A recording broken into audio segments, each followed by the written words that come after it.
দিক নির্দেশনা সহ আমরা জেলা প্রশাসক মহোদয়ের কাছে কিভাবে যাব, দিক নির্দেশনামূলক গুরুত্বপূর্ণ বক্তব্য রাখবেন গণমানুষের সংগঠন বাংলাদেশ জামায়াত ইসলামী হবিগঞ্জ জেলা শাখার সংগ্রামী জেলা সেক্রেটারি বারবার কারা নির্যাতিত জননেতা হবিগঞ্জ সদর এলাকায় শাস্তাগঞ্জ আসনের সম্মানিত সংসদ সদস্য পদপ্রার্থী জননেতা অধ্যক্ষ কাজী মহসিন আহমদ, জননেতা জনাব অধ্যক্ষ কাজী মহসিন আহমদ।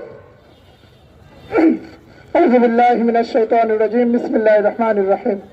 আলহামদুলিল্লাহ রাব্বিল আলামিন। আসসালাতু ওয়াসসালামু আলা সাইয়্যিদিল মুরসালিন ওয়া আলা আলিহি ওয়া আসহাবিহি আজমাইন। কেন্দ্রীয় ঘোষিত কর্মসূচি আজকের জেলা প্রশাসক বরাবরে স্মারকলিপি প্রদান, তার পূর্বে বিক্ষোভ মিছিল। আমরা টাউন হল থেকে বিক্ষোভ মিছিল নিয়ে আমরা জেলা পরিষদের কার্যালয়ের পাশে এসেছি। আলহামদুলিল্লাহ, আমি প্রথমেই ধন্যবাদ জানাতে চাই আমাদের বাংলাদেশ জামায়াত ইসলামীর সম্মানিত কর্মী ভাইদেরকে, যারা অত্যন্ত কষ্ট করে প্রচন্ড গরমের মধ্যে আমাদের এই কর্মসূচি বাস্তবায়নে আপনারা এসেছেন। এই জন্য আন্তরিক অভিনন্দন এবং ধন্যবাদ জানাচ্ছি।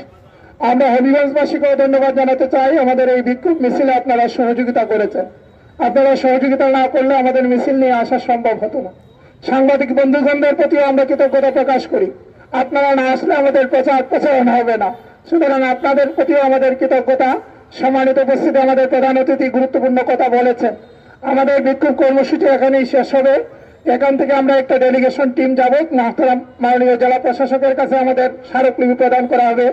সেখানে যাবেন আমাদের জেলা কর্ম পরিষদ সদস্যবৃন্দ যারা উপস্থিত আছেন, জেলা কর্ম পরিষদের সম্মানিত সদস্যবৃন্দ, ইসলামী ছাত্র শিবিরের হবিগঞ্জ জেলার সভাপতি এবং সেক্রেটারি, আমরা এই কয়জন যাব। আর বাকিরা আপনারা কষ্ট করে এসেছেন, এজন্য আবার আপনাদেরকে মুবারকবাদ জানাচ্ছি। আপনাদেরকে এই প্রোগ্রাম কর্মসূচি বাস্তবায়নের জন্য জামায়াত ইসলামী হবিগঞ্জ জেলার পক্ষ থেকে আন্তরিক অভিনন্দন, ধন্যবাদ জানাচ্ছি। আগামী দিনের সকল কর্মসূচিতে আমরা যাতে সঠিকভাবে সাড়া দিতে পারি সেই তৌফিক কামনা করে সকলকে আন্তরিক ধন্যবাদ আবারও জানিয়ে আজকের এই বিক্ষোভ কর্মসূচির কার্যক্রম এখানেই সমাপ্ত ঘোষণা করছি।